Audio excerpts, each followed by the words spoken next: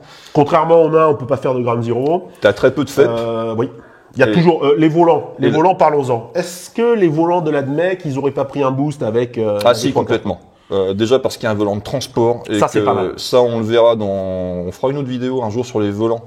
Parce qu'il y a des tricks de mouvement à faire particulièrement ronge-tête, et un transport volant te permet de faire ces tricks, et c'est, moi, honnêtement, l'avion de transport de l'ADMEC, tu me le vends au même prix sans les arbres, je le prends quand même. Juste pour le transport. Le défaut de l'ADMEC pour moi, et qui fait que ça va l'empêcher d'être trop haut dans la liste, c'est que tu payes cher la règle phosphore, et que la règle phosphore, elle est très circonstancielle. Ouais, disons que la règle spéciale de l'armée est pas faux folle. Bon, on a Strider, ça c'est cool par contre. C'est vrai, il y a beaucoup de Strider. Il y a quand même du tir à la volée, du tir avec de la PA, du blast, pas du blast. Il y a du diddly. Bon, tu peux quand même construire quelque chose de sympa. Tu peux améliorer la PA de ta liste, tu peux avoir du fast un petit peu partout, donc c'est une armée qui bouge bien. Les chars sont pas géniaux, mais pas pourris non plus, ce qui est quand même bizarre pour de l'ADMEC que les chars soient pas incroyables, mais bon, ils sont pas incroyables. Disons que c'est une liste qui peut s'exprimer en milieu de tableau. Tout à fait. Donc l'ADMEC, on va le mettre en B. Voilà. Mais bon, on peut tout faire avec quand même, enfin plein de trucs. Dark Elf Raiders. Bon, on va commencer par les points qui fâchent. La magie est nulle. Enfin, elle est vraiment pas bonne, et en plus tu peux avoir qu'un caster de maximum, et en plus c'est un caster dont le perso qui peut porter cette caractéristique est mauvais. T'as quand même quelques unités vraiment pas top dedans, mais à côté de ça, t'as plein d'unités qui sont super cool. Alors, le souci des tier lists, c'est que, encore une fois, ça va dépendre des unités qu'on va avoir envie de sortir, parce que vraiment, le but, ça, c'est vraiment d'exprimer le plaisir et la diversité qu'on peut avoir à sortir ces figurines. Ah bah tu peux faire plein de builds différents. Hein. Ça, c'est intéressant. C'est une armée qui caque extrêmement bien. C'est une armée qui peut être plutôt efficace en fusillade, même si c'est pas son domaine de prédilection, mais elle peut le faire plutôt correctement. La règle fast, c'est toujours plaisir. Pour tout le monde, donc l'armée est hyper mobile. Tu peux avoir une turbo chier de scouts, et en plus c'est des bonnes unités scouts. Oui. Voilà. Tu peux faire FEP tout le monde, puisque bah, tu peux mettre tes véhicules de transport peuvent être en FEP, donc techniquement tu peux faire FEPer tout le monde. Voilà. Le problème de la liste, en bouche. Hein. Le problème de cette liste, ça va être que ce MSU vers lequel elle va avoir tendance à aller, malgré tout, ça la rend très fragile. Très fragile parce que en fin de partie, ça va commencer à être très poussif. Donc sur le scénario type OPR où on va scorer T4, c'est très compliqué pour eux de s'exprimer. Ils vont être conditionnés à l'utilisation de scénarios où on va avoir plutôt du scoring progressif, un genre de liste où on peut prendre la tangente très tôt dans la partie, parce que on sait malgré tout qu'on va être rattrapé assez vite et que le séquençage fait quand même beaucoup de choses. On partira encore sur un B. Ouais, là malgré tout, je pense que c'est compliqué parce qu'en fait... Elle a quand même plein d'atouts, hein. Elle a des bons volants. Bon, par contre, elle a une DCA qui est vraiment pas terrible, donc elle a du mal à lutter contre les volants. Une DCA, quoi, les mecs avec leur cheat launcher, un tir à P2... À P3. Ah oui. Mais pas de deadly, donc c'est pas terrible comme anti-aérien. Donc on part encore sur un B. Bah, il semblerait, hein. Bah, elle aurait presque voulu qu'il y ait la catégorie B+, parce qu'il y a quand même plein de trucs à faire. Mais on s'est dit qu'on n'allait pas structurer le classement au sein même des catégories. Non, pas en B. Ça sert à rien. En B. Ça sert à rien. Je vais ressecouer parce qu'apparemment les B ils sont dessus. Ouh, ça c'est intéressant. Alors, ça va pas nous changer trop, mais c'est intéressant. Blessed Sisters. Donc les Blessed Sisters, qu'est-ce qu'on peut en dire? Bon, on va attaquer par les défauts. Pour moi, il y en a un principal. Alors, leur règle de faction pour moi est pas terrible, c'est la règle d'Evo qui fait que les 6 font double touche quand tu tires à moins de 12 pouces. Ce qui te cantonne à une construction de fusillade à courte portée. Donc la plupart de tes unités, les unités de CAC, les unités de tir à longue distance, ne bénéficieront pas d'une règle que pourtant elles payent. Donc déjà c'est chiant. Bah.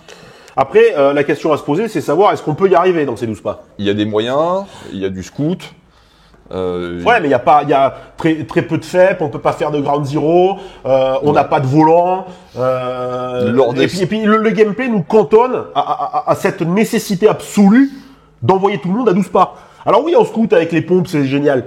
Mais, ah oui, cette unité-là est particulièrement forte. Ouais, mais est-ce que mettre dupliquer 3 fois l'unité la plus forte de la liste, ça fait de la liste quelque chose de sensationnel?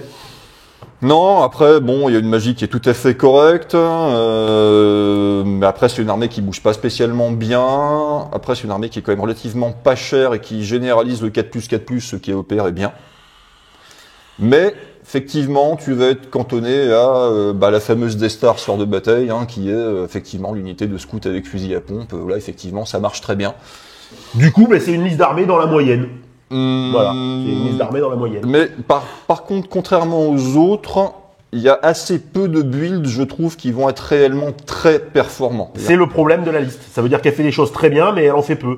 Donc, tu es obligé, si tu veux faire quelque chose, de toujours aller dans... Après, il n'y a pas de mauvaises unités dans la liste, contrairement aux 3 précédentes qu'on a vues. Il n'y a pas d'unité nulle. Donc, c'est plutôt une bonne chose. Tu peux tout jouer, plus ou moins. Elles ont une DCA très médiocre dans la mesure où leur seul DCA c'est l'exorciste et il est vraiment pas incroyable. Donc elles vont vraiment être à la peine en V3-4 contre les avions.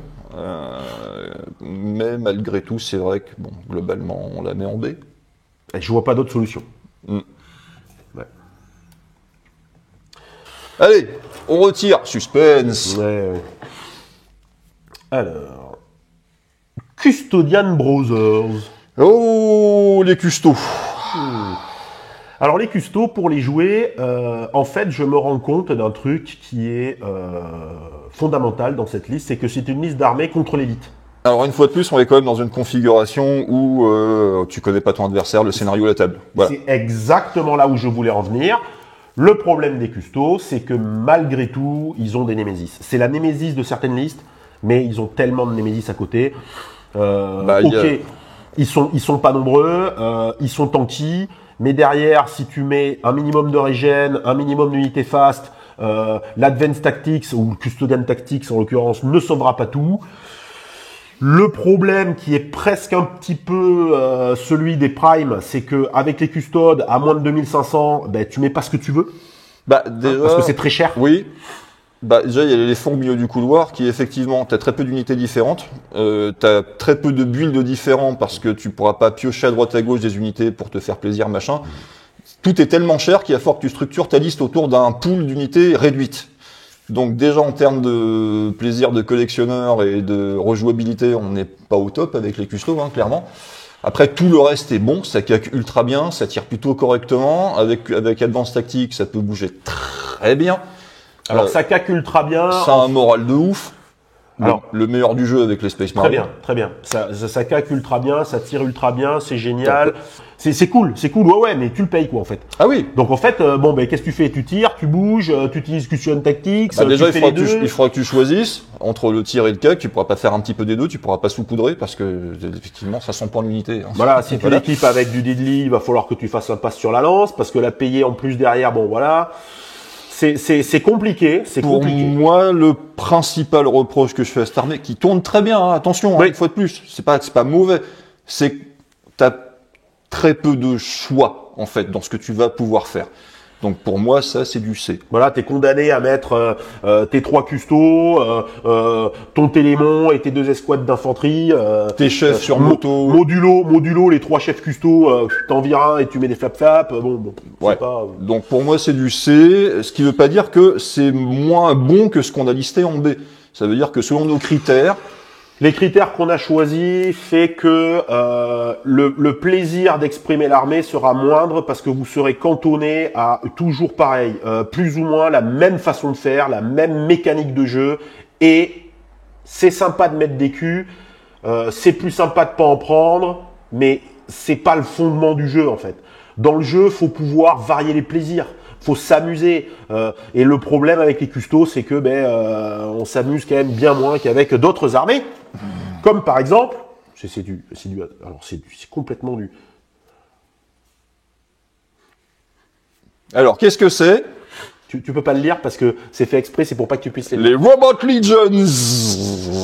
Ah ben les Robot Legends quoi, hein, je veux dire à un moment donné, bon ben on peut pas trop discuter. Nous la vie on se les fait, pourquoi? Parce que ben ça fait quand même 2 ans qu'on se les cogne. Contre à peu près toutes les listes d'armées, contre à peu près tous les scénarios, contre à peu près tout. C'est la boîte de Lego du jeu. C'est exactement ça. Tu peux tout faire. Oui. Ah non, ils peuvent pas. Il y a pas de scout. Mais oui, mais t'as tellement de trucs. Le reste qu'on pense tellement. Tu peux absolument tout faire. T'as du bon tir, t'as du bon cac, tu peux faire du ground zero si tu veux. T'as no retreat, enfin l'équivalent. Donc non mais c'est génial pour robots, bien sûr. Donc il faut les buter jusqu'au dernier. Il y a des solutions pour à peu près tout. Il y a de la projection, c'est énorme. Après les mecs vont dire ouais mais c'est oh là là, il y a la règle slow machin, mais enfin moi ça fait un an que je joue plus avec aucune unité avec la règle slow alors que je joue du Robot Legion. Bon ben écoute, disons que c'est une des armées où tu prends une unité et tu te dis tiens cette unité j'aimerais bien qu'elle puisse faire ça. Du coup, et tu peux. On met un perso avec une règle spéciale, on lui donne un équipement différent, et du coup, ben, fais ce que tu veux. Voilà, c'est presque l'inverse des autres constructions de liste où tu te dis j'ai envie de faire ça, quelle unité peut le faire. Là, tu prends une unité, tu te dis tiens, j'aimerais bien qu'elle puisse faire ça, et dis donc ça marche. Et voilà. Donc vraiment, c'est une boîte de Lego. Hein, t'as plein de petits machins, tu peux assembler ce que tu veux. Et faire ton propre Lego à la fin pour. Ta fusée, ta maison, ton avion, ce qui t'amuse. Et ils ont le meilleur avion du jeu. Le meilleur avion du jeu. Voilà. Une très bonne DCA, toute unité confondue.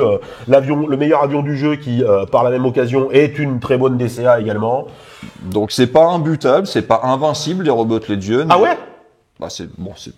Ça reste quand même top tier, hein, parce qu'on va casser le suspense tout de suite. Ça va tout de suite en S. Ah oui, clairement. Voilà, et tu peux te faire plaisir en fait. Voilà, ouais. Tu peux acheter ce que tu veux. Toute la collection et tu pourras en faire quelque chose. Presque toute la collection et en faire quelque chose. Il y en a des un tout petit peu moins bien, mais c'est disons que la barge, tu la montes pas en transport, tu la montes en canon. Si jamais tu l'as. Oui, voilà.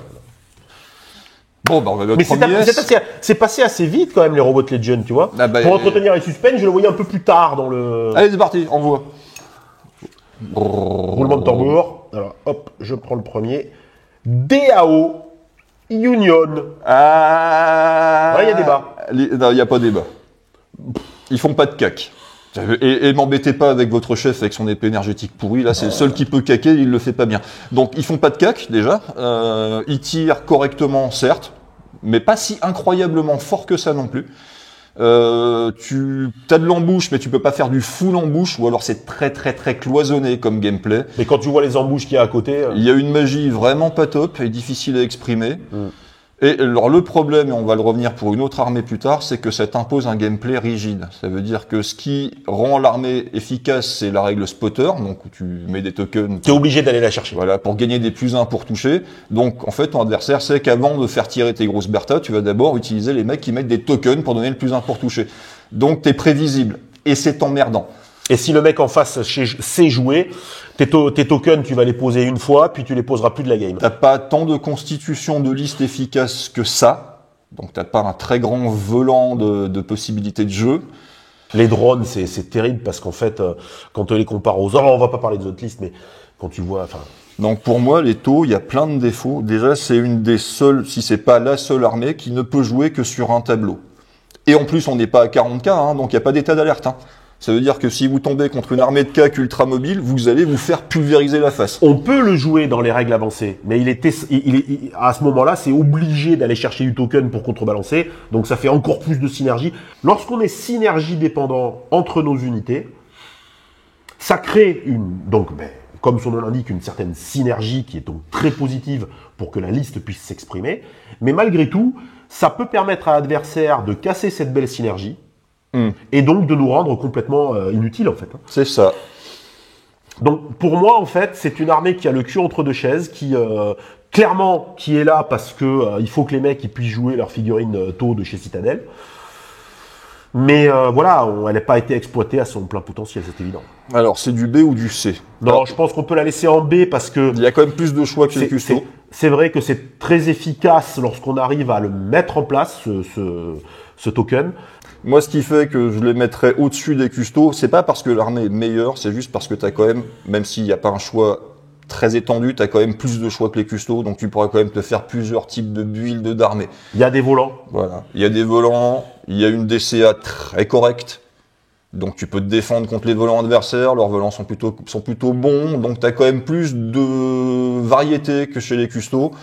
Donc c'est du B, mais pour moi un petit B, parce que le fait de ne pouvoir jouer que sur un plan, c'est quand même un gros défaut. Ouais. Ha! Il fallait bien qu'on la fasse. Titan Lord. Allez, on en pioche une autre. Non, bon, on va le faire. Alors, mais oui, t'as fait donc, le tiers. Dans le format donc sur lequel on part, entre 2000 et 3000 points, bah, à part les petits, tu ne peux juste pas jouer les Titans Lord, hein, parce que ça ne rentre pas dans le cadre des points. Hein. Et les petits, et bah honnêtement, c'est pas incroyable parce que c'est pas fast contrairement aux autres véhicules. Ok, ça peut se défendre au corps à corps, mais pas très bien. Ils ignorent pas les terrains difficiles. Voilà, c'est pas Strider, donc ça bouge pas très bien. Ça tire correctement, ça encaisse correctement, mais entre une armée de petits Titans Lord et n'importe quelle autre armée de n'importe quelle autre faction full véhicule, bah je prends l'autre. Donc, qu'est-ce qu'ils ont? Ils ont pas de magie. Non, ils ont pas de faible. Non, ils ont rien.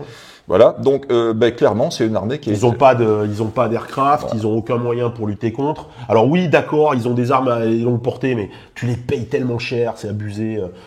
Non, c'est pas une armée qui a été pensée déjà pour être jouée en solo, je pense. Non, c'est pas du C'est plus c'est plus des armées sur lesquelles on va se faire plaisir, on joue à 3, 4, 5000 points, on va mettre un allié Titan Lord, ok, on va jouer une grosse figue, ou alors on va les jouer eux-mêmes quand on joue à 5 ou 6000 points, on va pouvoir commencer à avoir un build assez sympa dans la liste, mais voilà, il y a pas de, le contrôle map est 0, la projection c'est 0, il y a pas de unité chip, c'est compliqué. Oui. Pour donc moi, c'est blé, hein. C'est blé. C'est blé. Parce que n'achetez pas n'achetez pas. Ne vous dites pas tiens, je vais me builder une armée Titan Lord. Faites autre chose. Même si c'est séduisant, hein, les figurines sont chouettes, c'est sexy, hein. Qu'est-ce qu'on a? Wormhole Demon. Il y a eu débat. Les démons du chaos. Pour moi, il n'y a pas de débat. Il y a un problème avec cette armée, c'est qu'elle a manifestement pas été conçue pour Grimdark Future en fait. Pour les règles d'OPR. En général. D'EPR Grimdark Future. Oui, voilà. Elle est très bien pour EPR, Fantasy ou Régiment. Mais parce que c'est la même en fait. Ça tire pas. Si, cinch. Oui, si on peut tirer, il y a les chariots de cornes, il y a les grosses bêtes, mais que tu peux pas sortir à moins de 2005, 3000, ça dépend. Il n'y a pas de tir crédible. Voilà. Il y a pas de tir crédible. Tu peux avoir un petit peu de tir pour faire des trucs, mais c'est pas crédible. Tu peux avoir l'une des meilleures listes de CAC du jeu, mais qui est trop dépendante des terrains et qui ne fera rien contre les unités mécanisées ou volantes d'en face. Tu peux avoir l'une des meilleures. Il y a 0 DCA. Donc si le mec joue des volants, tu vas subir toute la game. Tu ne peux jouer que sur le CAC. En plus, avec la nouvelle mise à jour V3.4, tu peux plus avoir tout le monde en FEP. Ça sera la moitié en FEP, la moitié en scout. Ou tout le monde en scout. Mais est-ce que c'est vraiment une limite? Alors, on va pas pleurer la bouche pleine, c'est quand même pas mal. Mais, et puis t'as très peu d'unités. Après, au bon chapitre, t'as une excellente magie, à peu près chez tout le monde. Oui, c'est vrai. Sauf bizarrement chez Tsinch, où elle est quand même moins bonne que les autres. C'est la pire. Voilà. Mais, t'as quand même très très très peu d'unités différentes. Pareil, pour moi, ça a été pensé comme une armée que tu vas jouer en alliance avec des Havoc Brothers, par exemple. Mais en stand-alone, les démons majeurs, tu pourras pas les sortir parce que l'unité est trop chère. Les princes démons exaltés, ça va être compliqué aussi parce que ça coûte une blinde.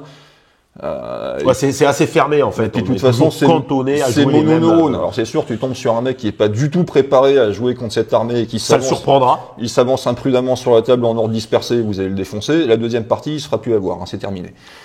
Il y a quelque chose à dire par rapport au format. Ça veut dire que, encore et toujours, ce sont des armées qui sont format dépendant. À plus de 2500 points, on commence à pouvoir sortir de grosses cylindrées qui vont remonter aux grosses cylindrées d'en face. Mais malheureusement... en format standard. Ouais. Alors, pour moi, c'est au-dessus de certaines de la catégorie dans laquelle on va les mettre. Mais ça ne peut que rester dans cette catégorie parce que malgré le fait de pouvoir faire des listes qui sont assez impactantes dans leur construction, on prête le flanc à tellement de contre que on va le mettre en C, mais à mon corps défendant. Oui, il est pas d'accord. En C. Alien Hive. Bon, bah tout à l'heure, on avait une boîte de Lego, là on a une boîte de Playmobil. On a une boîte de Playmobil. Ça veut dire la différence fondamentale entre les Alien Hive et les Robot Legion, c'est que l'Alien Hive, t'ouvres la boîte, t'as déjà le truc tout prêt, donc tu choisis la boîte que tu veux. Qu'est-ce que je veux faire? Ça, donc je prends. Alors que les Robot Legion, mais il faut le construire. Voilà. Mais on arrive finalement peu ou prou au même résultat. Alors, on a la meilleure magie du jeu, ça bouge extrêmement bien, Oui. ça caque très bien, Oui. le tir est plus que correct, Tout. ça bouge bien, Tu peux faire du. tu peux faire du Ground Zero avec les sports, machin. T'as du scout dans tous les sens. Des unités chip, le gameplay tu renouvelles à chaque fois. Tu peux avoir du fearless, enfin pas du fearless, pardon, du no retreat, hein, voilà, donc il faut les buter jusqu'au dernier. Sur des unités qui le méritent. Voilà, Et pas sur des unités qualité 3+3+, toi. T'as des grosses bêtes sympas, t'as de tout. De C'est toute façon, c'est l'armée qui a le plus de choix d'unités différentes. C'est vrai. Il y en a quasiment aucune qui soit nulle. Non. Il y a des bons volants, et la DCA est vraiment pas dégueulasse. Voilà.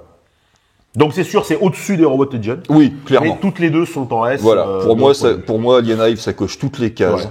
Voilà, tu peux acheter ce que tu veux, tu peux te faire plaisir, tu peux t'amuser, tu peux jouer une liste différente toutes les semaines pendant 10 ans, il y a aucun problème. J'exagère peut-être un petit peu, mais presque pas. Donc, c'est pas pareil, hein, c'est pas impétable, hein. Au dernier tournoi, voilà, il y a des Alien Hive qui ont pris des culs, d'autres qui ont gagné, d'autres qui ont machin. Donc c'est pas impétable, mais en termes de potentialité, Oui, tu fais ce que tu veux. on est au top. Ouais. Donc encore une fois, il n'y a pas de classement à l'intérieur des catégories. Hein. Voilà. On appartient Tu viens de dire que les Robot Legion étaient en dessous des Alien Hive. Oui, mais bon, mais là, mais je dis ça parce que les gens, sinon, ils seront pas rassurés, toi. Infected Colonies. Alors, pour moi, c'est une des très très très très bonnes armées exclusives au PR. Déjà parce que ils ont tous la règle no retreat. Donc, quand tu rates un test de co, t'es pas démoralisé, tu perds la moitié de ce qui reste, grosso modo. Voilà. Donc, il faut buter tout le monde jusqu'au dernier. T'as beaucoup d'autres chaffs, donc tu peux swarmer la table comme un sac. T'as d'excellentes unités d'élite, ça caque très bien. Ça tire médiocrement, mais ça fait quand même un appoint intéressant.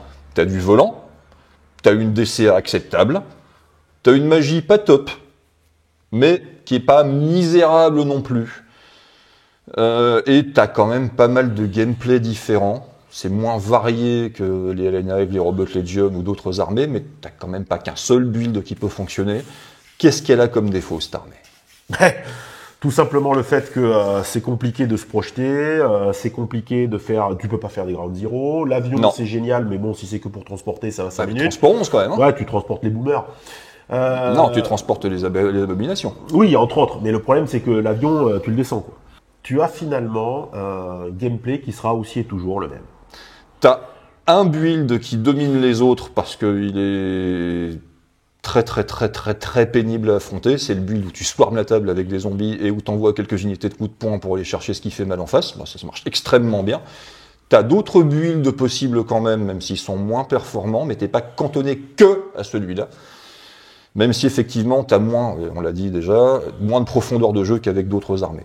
Ouais, parce qu'ils font peut-être bien du bon cac, mais le gars en face a aussi les moyens de l'empêcher d'y arriver, quoi. T'as quand même du scout, le transport volant c'est pas dégueu, t'as quand même des trucs qui tapent, mais fort sa race. Mais tu la vois, moi je la vois en B. Il y a Advanced Tactique, ouais, donc mais... tu peux projeter. Ouais, mais moi je la vois en B. B+++ quand même. Hein. Pourquoi tu la mettrais pas en A? Qu'est-ce qui m'empêche de la mettre en A, c'est qu'effectivement, tu as 3-4 builds possibles, dont un va dominer les autres. T'as quand même pas mal de choix d'unités, mais t'as quand même moins que dans d'autres, donc c'est moins varié que les Space Marines par exemple. Bon, on va les mettre en B, même si ça penche presque vers le A. Il y a quelques petites limitations qui l'empêchent d'être un step au-dessus, mais bon, c'est quand même du B++, il y a vraiment tellement de trucs à faire, vachement super avec ça, quoi. Ouais, donc la suivante, qu'est-ce qu'on a? Ha! Eternal Dynasty. Oh, est-ce qu'on dirait pas que c'est les taux en mieux? Bah oui, hein. C'est ce qu'ils auraient toujours dû être.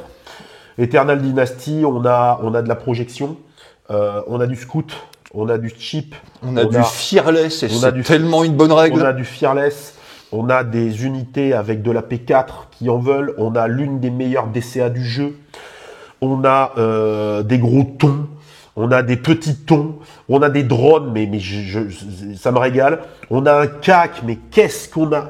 On n'arrête pas de dire les tunneliers, c'est la life, machin, mais téléporte les gars, téléporte. J'ai tellement une demi-molle exploitable chaque fois que je parle de téléporte. Donc téléporte, hein, avant d'attaquer, tu peux faire un mouvement de 6 pouces. Donc même pas, tu places ton unité à 6 pouces de son point de départ. On traverse les murs, traverse les décors, traverse les unités adverses. Voilà, c'est quand même trop bien. Donc tu peux aller quasiment, pas quasiment, tu vas complètement où tu veux. Tu ignores les terrains, les cordons, voilà. les machins. Donc cette armée fait tout, juste elle a pas d'avion. Est-ce qu'on en a vraiment besoin? Non, parce qu'elle se défend très bien contre les avions, donc il n'y a pas de problème de ce côté-là. Non, ouais, on est d'accord. C'est une armée qui n'a aucun point faible. Elle a peut-être pas une gamme de choix aussi incroyablement vaste qu'on le voudrait. Enfin bon, il y a mais tu peux faire tellement de builds différents. Tu peux faire du tir, mais pas trop. Tu peux faire du tir impactant. Tu peux faire du tir qui se projette. Ah, tu peux jouer full ninja si ça t'amuse. Tu peux jouer mixer les deux. Full démon si ça démon, les Oni, pardon. Tous les véhicules sont pas dégueulasses. C'est ça, sauf les figurines. On pourrait parler des pagodes. Sauf les figurines qui sont on avait dit, pour la tier list, on parle pas du physique. Ah, les figurines sont dégueulasses. D'accord, on avait dit pas le physique. Mais bon, alors, effectivement, c'est vrai, je trouve ça très très bon, les Eternal Dynasty. Oh, bah, pour moi, c'est du A. Hein. Oui, clairement. Voilà. On est au-dessus des autres en B qu'on a placés en B pour toutes les raisons qu'on vient d'évoquer. De justesse, mais oui, on est quand même au-dessus. Voilà. Bon. Ah oui, c'est à moi de tirer. Ce fut assez rapide, hein.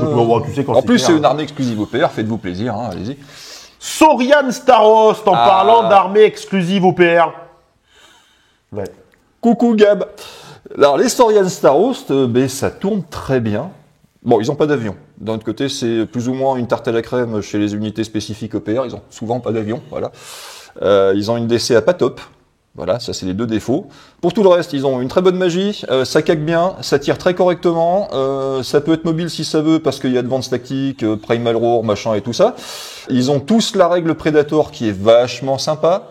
Ça se discute, oui. Voilà, sur un 6, tu relances une attaque. Alors c'est moins bien que Furious, par contre ça marche au tir et au corps à corps et sans conditionnel. Pas besoin d'avoir pas bougé, contrairement à Relentless, pas besoin d'avoir chargé, contrairement à Furious. Donc ça marche tout le temps. Il y a quelques unités qui sont pas folles, il n'y a pas une DCA fantastique.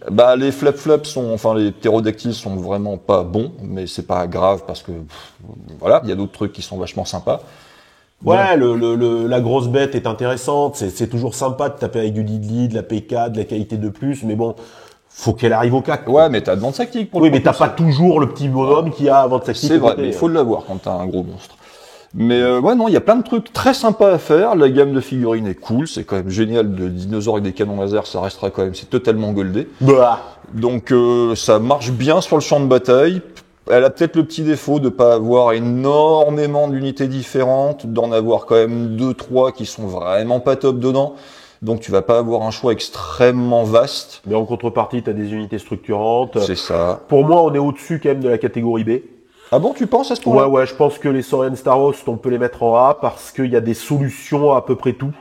Et on peut faire des builds intéressants auxquels l'adversaire ne s'attend pas. Beaucoup d'unités sont jouables. On peut faire. Tout le monde est Fearless. Voilà, ça Fearless, c'est vachement bien. C'est fort. Voilà. C'est pas le meilleur moral du jeu, mais c'est le deuxième meilleur moral du jeu. Et si on met les Saurian Starost en A, mais en A moins. Et au-dessus du. Pour moi, il manque quand même 2-3 trucs aux Saurian Starost pour être vraiment au top. Déjà la profondeur de choix, hein, parce que t'as pas énormément d'unités différentes. Mais en B. Qu'est-ce que je te dis? Même s'il y a plein, non, pas en blé, non. Même s'il y a quand même plein de trucs vachement bien, c'est de toute façon, on va vous spoiler tout de suite, hein, on a déjà fait pratiquement plus de la moitié. Le B va quand même être très très fourni, hein. C'est-à-dire que c'est pas, parce qu'on peut le voir de deux façons différentes. On pourrait se dire que, on n'a pas fait notre boulot, et puis finalement, on sait pas trop, on n'est pas décidé, donc dans le doute, on le met au milieu, et puis aux gens de se débrouiller. Ou alors on peut se dire que le jeu est bien conçu. Mais en fait, c'est ce dont on s'est aperçu en préparant cette vidéo, c'est qu'en fait, mine de rien, le jeu est quand même pas mal foutu, quoi. Ouais. Bon allez, l'unité suivante. L'armée suivante, pardon. On va pas faire unité par unité, ça serait long. Havoc Brothers. Ah, les Havoc Brothers, donc les Marines du Chaos. Est-ce qu'on en parle maintenant du fait qu'on ne va pas détailler, bon, vous l'avez vu tout à l'heure avec les Wormhole Demons, On va s'intéresser au build. Voilà. On va pas faire les sous-factions. Voilà. On aurait pu, mais c'est la dernière vidéo de l'année. Tranquille, c'est bientôt les vacances. On va pas vous imposer 3 heures de vidéo. D'autant plus que ça se résume assez facilement. Donc, t'as le Vanilla et ensuite t'as, bon, on va faire simple, un Nurgle, Z, Slanesh ou Khorne. Donc, tu veux taper plus fort au CAC, tu joues Khorne. Tu veux aller plus vite, tu joues Slanesh. Tu veux être plus endurant, tu joues Nurgle. Tu veux perdre, tu joues Setch. En gros, si tu veux être dans la catégorie blé, tu joues Zench. Si tu veux être dans la catégorie S, c'est tu peut-être joues un peu Slanesh. peut-être un peu Du coup, exagéré. on va les mettre en B. Eh ben non. Pourquoi? Parce que à l'intérieur même de ces sous-factions, vous avez encore la possibilité de vous exprimer avec des petites nuances. Oui, tout à fait. En règle générale, c'est quand même les Havoc Brothers, ça a quand même une prédisposition au corps à corps, mais ça tire quand même très bien. Ça a un avion pas dégueu, ça a une excellente DCA, la magie est de correcte à très très bonne, Il manque du scout. selon la faction. Il n'y a pas de scout. Tu peux difficilement jouer du Ground Zero, parce que ça Oui, impliquerait c'est vrai. de ne mettre que des mecs en réacteur Non, c'est dorsaux, compliqué. des possédés ou des Terminators. Donc c'est quand même très... Tu peux le faire, mais c'est très limité en termes de gameplay. Donc il y a un très vaste choix, même si on ne prend que les Havoc Brothers Vanilla. Si en plus on rajoute les sous-factions, amuse-toi, il y a tout ce que tu veux. Globalement, c'est moins cher que leurs frères loyalistes, parce qu'ils n'ont pas la règle Fearless. Alors, mais oui. du coup, tu as plus d'unités, et par rapport aux loyalistes, eux, ils ont accès à du chaff. Aussi. Et c'est plutôt pas mal. Oui. Donc tu as une armée d'élite, mais qui peut être populeuse sur table. Et bah c'est le meilleur des deux mondes. Hein. Non, il y a des solutions à tout. Pour moi, c'est du A. Oui, je trouve aussi. Même pareil, modulo, hein, voilà, ça dépend des sous-factions, ça dépend de plein de trucs. Mais globalement, selon nos critères, c'est du A. Elven Jester. J'ai réussi à faire une liste avec Bon, les Arlequins. une liste qui, on peut dire qu'elle casse des genoux, mais le problème c'est qu'elle casse des genoux un tour, et que si t'as pas vidé en face, ben après t'as perdu.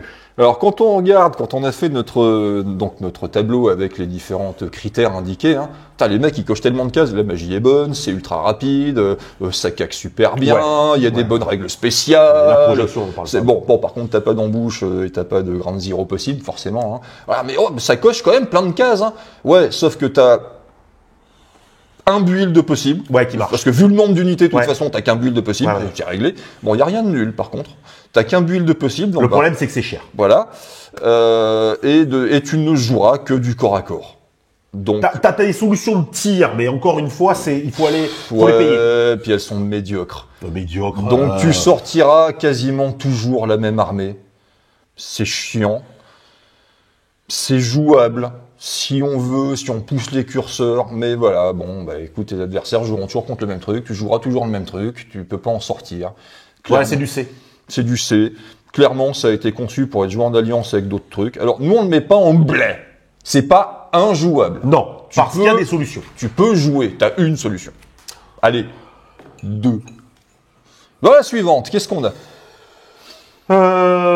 Jacals. J'ai fait exprès. Bon, les À Jackals, force, et il y en a plus beaucoup. Les- Moins il y en a, plus tu vas tomber sur. les pauvres. La magie est pas bonne, t'as aucune variété de choix, t'as aucune variété de build. La plupart des règles spéciales données par les chefs sont dépendantes du terrain. Non, très clairement, c'est le problème de la liste. Ça veut dire que, ok, c'est sympa. les c'est mecs, génial, les mais- mecs sont des tireurs, mais ils ont Mais- une règle spéciale qui améliore leur corps à corps. Ok? Très bien. On est tellement table dépendant Complètement. que c'est l'une des armées, à mon sens, qui doit être la plus frustrante du jeu. C'est comme les catachants en V3 40K. Oui. Tu joues en jungle, les mecs sont invincibles. Tu joues sur un terrain découvert, tu ne peux pas gagner. Bah là, c'est pareil. Tu joues sur un terrain dense, ça se joue. Tu joues sur une table où il n'y a pas de forêt, t'es dans la merde. Oui, ou du moins une table Oui. normale. On s'est compris. Donc ça, combiné au fait qu'il n'y a pas de volant, qu'il n'y a pas du tout de DCA. Donc si le mec joue ne serait-ce qu'un avion, tu vas juste plus voir le jour. Ça va être horriblement frustrant, il l'a dit. Une armée qui est frustrante.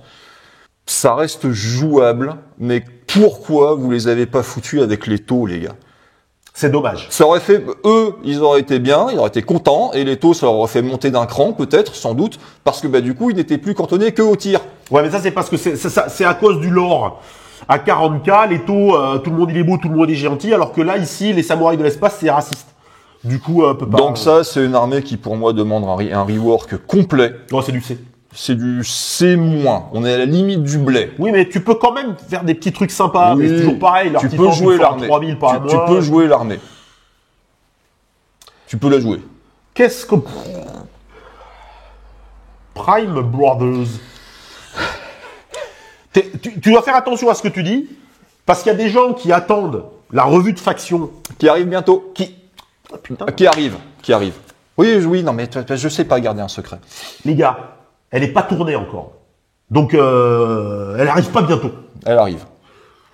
Il n'y a pas de contrat qui nous lie en disant vous devrez la faire. Pour moi, c'est un bonbon surprise. Tu le regardes, tu te dis, qu'est-ce que c'est que cette merde? C'est vraiment de la merde en fait. Et tu croques dedans et tu te dis, ah non, en fait, ça va. Puis un jour, tu te dis, bon, après soirée, puis nous on est vieux, on finit pas à 3-4 heures en boîte, hein, on finit avec des boissons alcoolisées tard le soir devant des PC en faisant des listes. Et là, plus le taux d'alcoolémie monte, plus tu te dis, mais attends, on n'a pas loupé un truc en fait.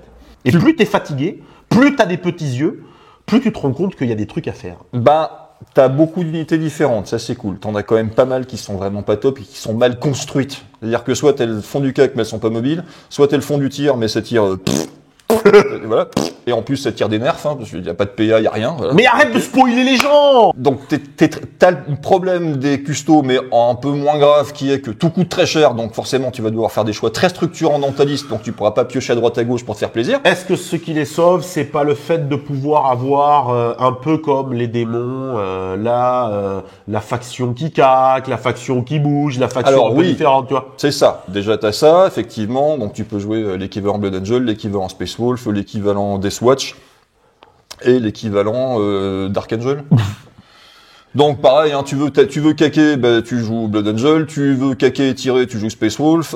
Tu veux avoir beaucoup d'élites qui fait mal, bon, tu joues Death Watch. Et tu veux perdre, tu joues Dark Angel. Oui, parce que contrairement à ce qu'on vous disait tout à l'heure, hein, la règle de mort vivant, de robot, je sais pas quoi machin. Ah, c'est super bien quand t'as des unités à 100 points les 10. Quand Voilà. t'as des unités qui À 100 points voilà. le pièce. Voilà. On peut faire fearless. Bien. Donc, il y a quelques builds. Alors, le problème aussi, c'est que tu peux pas jouer de véhicules. En fait, ils sont tous tellement chers que tu peux juste pas les sortir C'est en le format problème. 2000-3000, ou presque pas les sortir. T'as pas d'avion, t'as une DCA qui est pitoyable. Voilà, c'est des... Je vois pas pourquoi tu en parles. Voilà. d'ailleurs. Donc, bah, pareil, hein, le mec joue des avions, tu vas subir pendant toute la game.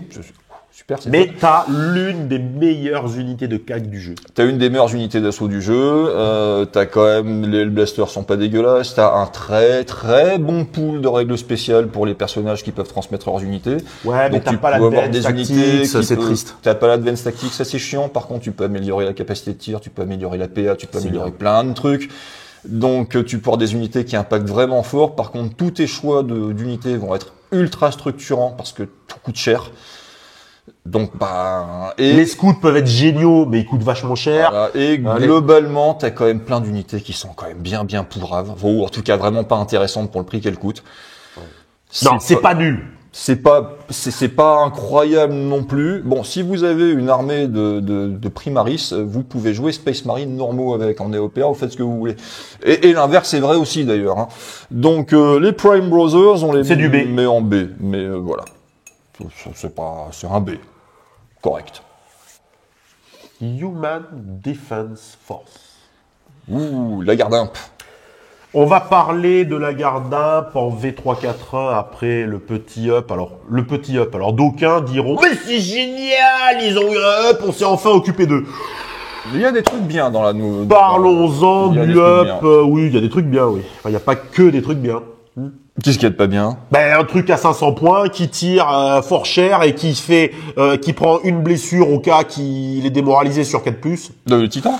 Oui, voilà. Mais bon, après, il y a pas mal de trucs qui sont des nouvelles arrivées, donc on a vraiment un très très vaste choix d'unités. Disons qu'ils n'avaient pas Cool. besoin de ça avec les tanks qui déjà perdaient leur CAC sur 4+. On a une des unités les moins chères du jeu pour faire le point de vie tampon. On a eu un immense panel de chars, on fait ce qu'on veut. Les règles spéciales des officiers sont plutôt bonnes. C'est ça qui est important. C'est la capacité qu'ont les persos à vous amener de la construction dans la liste. C'est eux qui déterminent en fait ce que vous ferez de vos unités.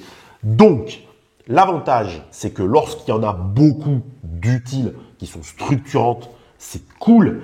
L'inconvénient, c'est que est-ce qu'on va devoir les inclure ou pas dans ces unités et donc obligé finalement de se retrouver dans une construction où on se retrouve avec des mecs qui peuvent pas diffuser ces bulles. Sauf que là, avec les radios, on peut éventuellement dire. Alors déjà, parce que ce qui est trop cool, c'est que c'est des ordres.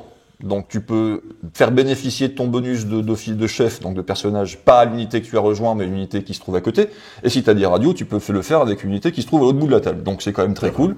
Les ordres c'est vachement bien. T'as de l'advance tactique avec le personnage sur véhicule. Alors par contre, tu fais pas de cac. Hein. Il y a les ogrines et les cavaliers, mais enfin c'est un petit appoint éventuellement pour déblayer ta zone si des mecs mais faut pas compter dessus, c'est pas là pour ça. Voilà, c'est pas là pour ça. Alors tu as parlé de cavaliers, d'autant plus que depuis récemment ce sont des motards. Mais encore une fois, on joue ce qu'on veut. Exactement. Bon, le défaut, c'est comme les DAO Union, dans les taux, c'est que ça t'impose un gameplay rigide, parce que tu vas vouloir jouer tes ordres avant d'activer tes grosses unités. Donc le mec sait que t'activeras pas ton char lourd en premier, t'activeras déjà le chef qui va lui donner le plus 1 pour toucher. Ouais, mais là ça me démange, parce que tu me parles DAO Union, je suis navré, mais dans la liste, t'as quand même bien plus de choix jouables. Ah bah bien sûr. Bien sûr. Pour moi, c'est au-dessus des DAO Union, mais tu as quand même ce petit problème de rigidité dans le gameplay qui fait que ton adversaire va deviner un petit peu à l'avance que tu vas activer en premier. Et le problème pour les véhicules, c'est vraiment c'est un inconvénient. Tu perds le CAC, t'as une chance sur deux d'être piné, quoi. Bon, c'est comme tous les véhicules, mais effectivement, là tu risques, t'as envie d'en jouer beaucoup, donc c'est un problème, mais tu peux écranter, donc c'est plutôt cool. Mais ce qu'il y a de bien, par contre, c'est que ce gameplay un petit peu rigide, c'est fluff en fait. Oui. Donc il faut se préparer à ça, si vous voulez jouer Gardin un peu à OPR ou n'importe où ailleurs d'ailleurs, il faut se préparer à ça. C'est presque simulationniste, voilà.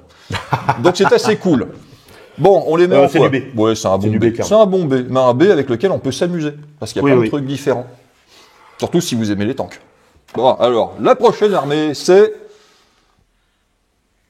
Orc Marauders. The Boys. Alors, mes boys, une des meilleures magies du jeu? Je te le concède. Voilà, en plus facile à mettre en œuvre, donc une des meilleures magies du jeu, ça tape ultra fort au corps à corps, ça tire très bien si tu veux, ça tire bien si tu veux. Tu as des solutions de tir. Il y a de l'avion, et tu peux en mettre beaucoup parce qu'ils sont pas chers, il y a de la DCA qui est plutôt tout à fait correcte, t'as beaucoup d'unités différentes, avec très peu, une, qui est mauvaise, voilà, donc tu peux jouer à peu près tout. T'as un peu de scout, mais pas beaucoup, mais t'en as. T'as un peu d'embouche, pas beaucoup, mais t'en as. T'as pas mal de véhicules. Non, c'est une armée vraiment. C'est une boîte à sable. C'est ça. Un bac à sable, par contre, cette armée. T'as de tout. Je pense que. Et ce qui est cool, c'est que c'est une armée qui tourne sur les buffs. C'est-à-dire que tu prends une unité et tu rajoutes des buffs par-dessus jusqu'à ce qu'elle devienne complètement pétée. Et c'est relativement facile à faire. Ça marche bien. Tu t'amuses à la table avec des orques et c'est vachement important. T'as plein de builds différents qui sont possibles. Tu peux jouer full tir. C'est pas forcément optimum, mais ça marche bien. Pour moi, ça coche toutes les cases. Oui, pour moi, clairement, c'est du A. Juste, tu peux pas faire de Ground Zero. Voilà, tu peux pas faire de Ground Zero. T'as quelques unités, bon, tu sais que tu les prendras jamais, mais grosso modo, c'est une très bonne armée. Oui. Vraiment, tu peux aller chercher le gameplay qui te plaît. Tu peux moduler quelques unités en plus, en moins, orienter différemment en fonction du plaisir, de l'envie que tu as sur le moment. C'est très intéressant parce que tu as du choix. Puis, comme c'est pas très cher, sur un build à 2000-2500 points, t'as pas mal d'unités différentes sur table. T'es pas obligé de faire un choix qui va déterminer tout le reste. Tu peux jouer qu'avec des grosses unités, tu peux faire un mix des deux, tu peux jouer qu'avek des gobelins. C'est ça. Bon, c'est peut-être pas le mieux, mais mais voilà. Donc non, c'est bien les orques maraudeurs. Jouer orques. South Nature Cult. Les cultes Genestealer, à pas se mentir. Alors, les cultes Genestealer, il y a plein de bonnes choses dedans. Qu'est-ce qu'il y a comme bonnes choses dedans? En tout cas, déjà, il n'y a pas de volant, Puis la DCA, on va pas non plus on peut pas faire de Ground Zero. En termes de gameplay, je suis désolé, mais à un moment donné, il y a un truc qui marche très bien, mais il y en a pas 50. Mais parce que tout le monde est scout. Oui, d'accord, mais Ah donc tu déploies rien. Voilà. Donc c'est pas vraiment du ground zero, mais en attendant, ton adversaire se déploie tout seul et toi tu le regardes faire les bras croisés et tu attends de voir les conneries qu'il va faire et tu peux gérer en même temps qu'il fait des conneries. C'est populeux, ça caque bien, il y a un choix d'unités qui est pas extrêmement vaste mais qui est quand même tout à fait correct. Le tir est pas dégueu, il y a des véhicules plutôt corrects. Pas dégueu. Bah, les unités de tir sont pas bonnes mais elles sont pas chères donc tu peux en mettre beaucoup. Ah ouais. Voilà. Même si c'est une armée qui a quand même plus une appétence pour le corps à corps que pour le tir. Mais tu peux avoir quand même une petite base de tir pour attendrir la couenne des mecs avant de leur rentrer dedans. Donc du coup, t'en mets quand même pas beaucoup puisque t'as une petite base de tir. Donc du coup, c'est nul, t'en mets pas beaucoup, donc ça reste nul. C'est pas assez nul, mais je peux en mettre beaucoup. Alors pour moi, c'est du B. Hein. Clairement. C'est une armée qui a un style de gameplay très particulier. Voilà, tout le monde est scout, ou presque. Voilà. Donc il faut se partir de l'idée que ça va être pas forcément facile à prendre en main, surtout si vous commencez. Que votre adversaire, la première fois qu'il va tomber dessus, va être très surpris, que la deuxième fois, il ne se laissera plus avoir. Tu prendras la table T1. Par contre, et c'est un peu la même chose que pour les Dark Elf, le problème, c'est de la garder. C'est une armée qui va s'essouffler sur la durée parce qu'il n'y a rien d'endurant, parce qu'il n'y a pas tellement de solutions de résilience, même si tu as beaucoup de monde. Donc, en late game, ça va un peu peiner. Sur les armées les parties à scoring progressif, ça va très bien se comporter, mais une fois de plus, on ne construit pas une armée en disant « Ouais, si je joue ce scénario, ça va être cool. Dans tous les autres cas de figure, je perds. » Mais donc, ça reste bien, ça reste fun, ça reste original comme gameplay, donc on peut se lancer dedans pour se dire j'ai envie de me faire un délire de jeu différent. Donc pour moi, c'est un B, et un B où, si c'est quelque chose qui vous plaît, vous allez prendre du plaisir. Et puis la gamme est chouette en plus. Ouais, c'est pas mal. Ah, il y a le Flits. Il y a un petit peu de tout. Pareil, c'est des Playmobil. Chaque unité est bonne dans quelque chose, sauf les aigles chasseurs qui sont bons à rien. En fait, c'est des Alien Knives en moins bien. Avec moins de choix. En moins bien. Voilà. En beaucoup moins bien. C'est-à-dire qu'ils ont pas de chip. Enfin, si, il y a avec les Vengeurs qui est, ou de CAC, qui peut constituer une unité. Ils ont le deuxième meilleur avion du jeu. Oui. Voilà. Ça, on peut pas le nier. Tu peux pas faire de Ground Zero avec? Non. Enfin, si, tu peux toujours, mais c'est pas optimum. Voilà. Tu mets que des aigles chasseurs et que des araignées spectrales, voilà. Est-ce que le CAC est pas un peu, contrairement à ce qu'on dit, parce qu'il y a des mecs qui foutent des bonnes pêches, mais ils ont du mal à y arriver, quoi. Le CAC est médiocre parce que les unités spécialisées en CAC ont soit trending, soit de poison, mais il y a pas d'AP4 au CAC. T'en as au tir. Le Seigneur Fantôme, mais bon. Ouais, voilà. Mais bon, pour les unités de fantassins. Donc le CAC, c'est un petit peu compliqué. En revanche, ça fait de la très bonne fusillade. Il y a la règle rending qui est très commune chez eux. Tout le monde est fast, évidemment. Ça, c'est une très bonne règle. Ou super fast. Donc ça bouge très bien sur le champ de bataille. Il y a quand même plein de trucs intéressants. Après, c'est toujours pareil. T'as pas 1 milliard de builds possibles. Voilà. T'auras du mal à te passer des araignées spectrales, par exemple. T'auras du mal à te passer de l'avion.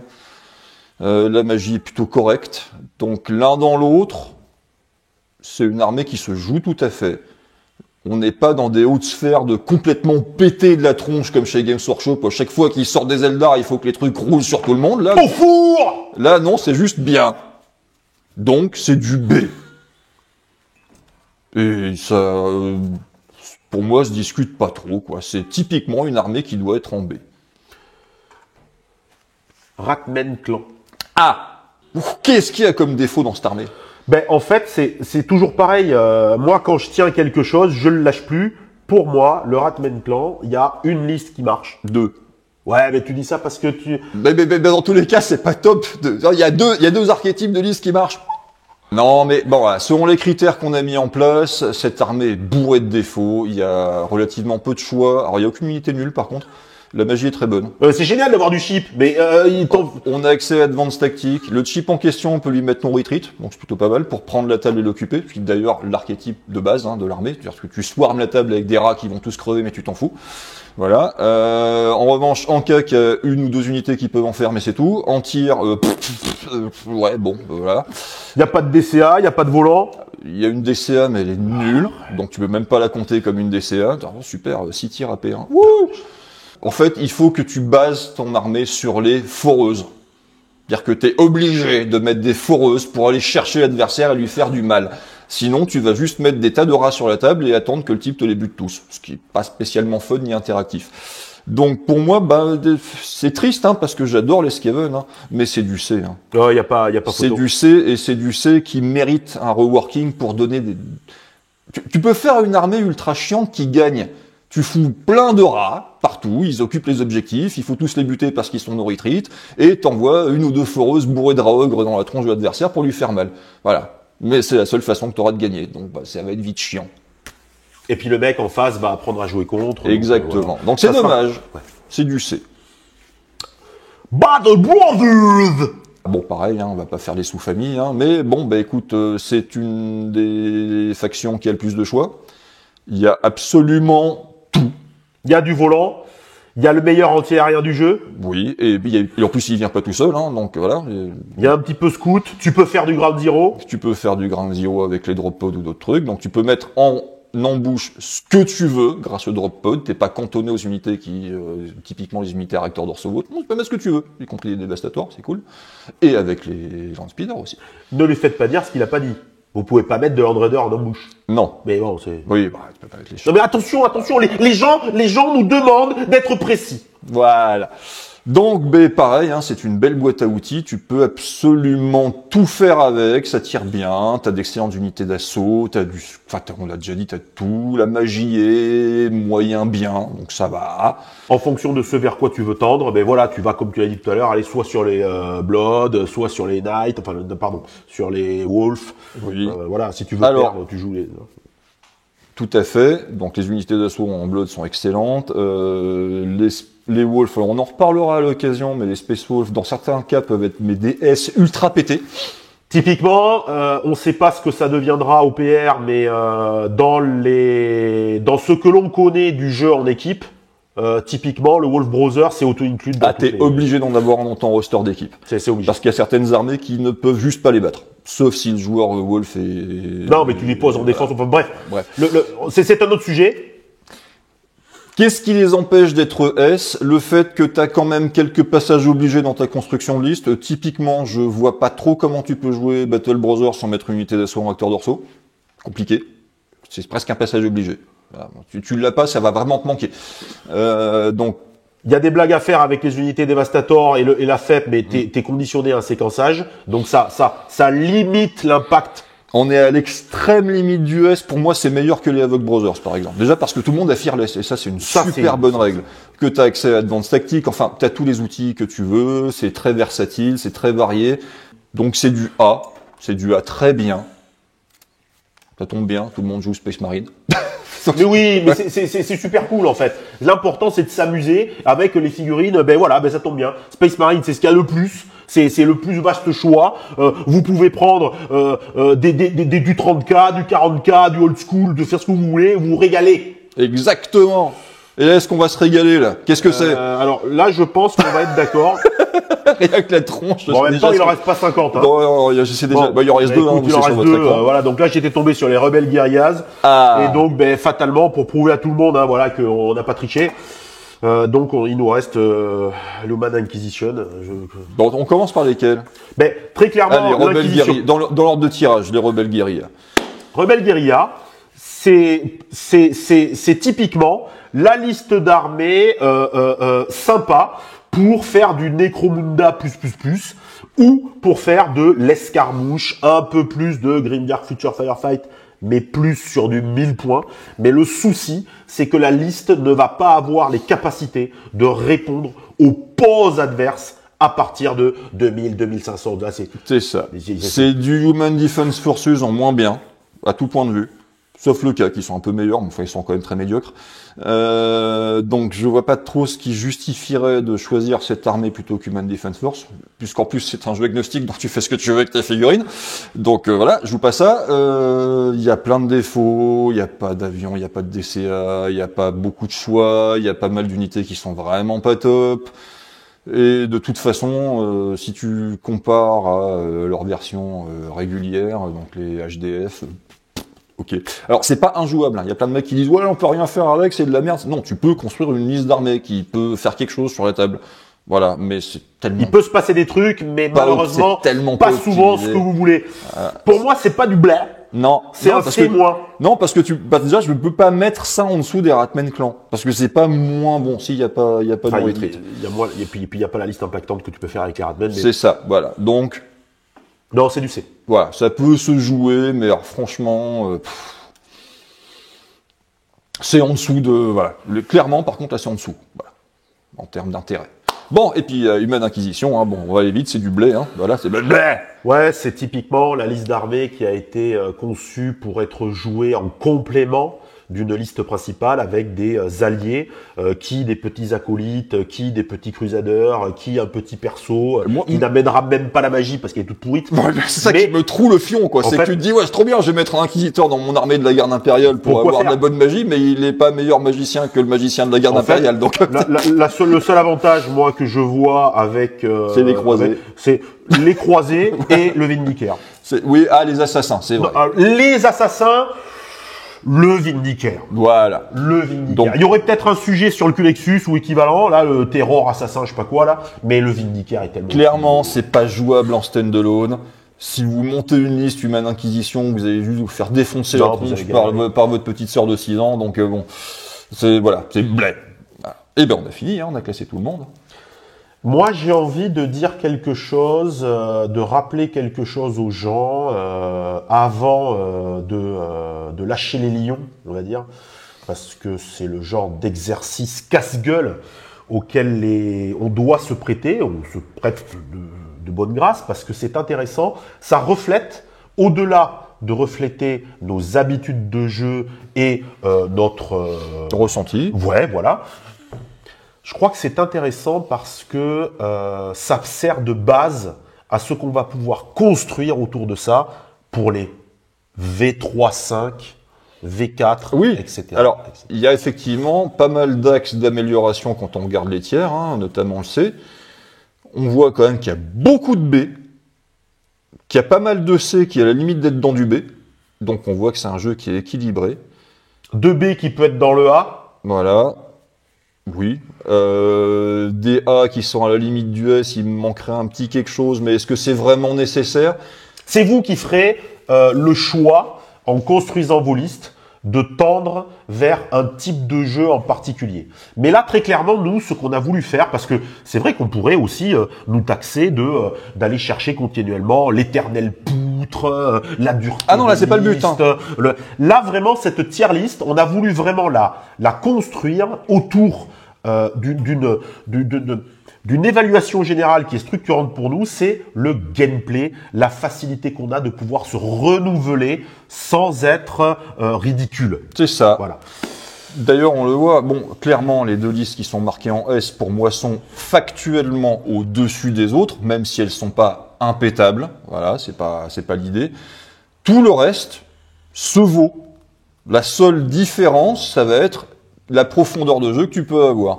Tu peux très bien rivaliser avec un joueur Eternal Dynasty en jouant Ratman Clan, sauf que la partie suivante, tu sortiras la même liste si tu joues Ratman Clan, là où ton adversaire sortira une autre liste parce qu'il avait envie de se faire plaisir. Et te mettra cette fois-ci la fessée. C'est ça. Donc, hormis les deux S qui sont un petit peu au-dessus, et encore, une fois de plus, il faut bien construire ton armée et bien la jouer. C'est pas de l'auto-win. Je veux dire, à OPR, je crois que le 70% de win qu'on a pu avoir à une période de 40K, ça n'existe pas. Tout en fait, moi, après cet exercice, ce qui me rassure sur l'avenir du jeu et le plaisir qu'on a tous à y jouer, c'est vraiment le solide B. C'est-à-dire, voilà. Ouais. Et puis même des trucs en C avec un tout petit coup de pouce, une petite unité en plus, un peu plus de variété, quelques règles spéciales qui changent. J'ai pas besoin de refondre l'ensemble du truc. Pouf, elle passe en B. Donc, pour moi, je trouve ça, c'est un exercice que j'ai trouvé intéressant parce que c'est rassurant sur le fait que le jeu est sain dans ses fondements. Tout à fait. On a un horizon voilà. Qui se dessine avec une légère écume sur les vagues. C'est tellement beau qu'il faut conclure là-dessus. C'est la dernière vidéo de l'année. Oui. On vous souhaite un joyeux Noël. De bonnes fêtes. On vous souhaite de bonnes fêtes et on vous souhaite une excellente année. Tout à fait. Et on se retrouve dans pas longtemps, hein, voilà, parce que la nouvelle année arrive très très vite quand même. Donc, écoutez, passez du bon temps en famille, déballez vos pitous sous le sapin, sortez la colle, la peinture et les pinceaux, faites-vous plaisir. Et surtout, n'oubliez pas que la poutre est éternelle. Oh, the weather outside is frightful, but the fire is so delightful.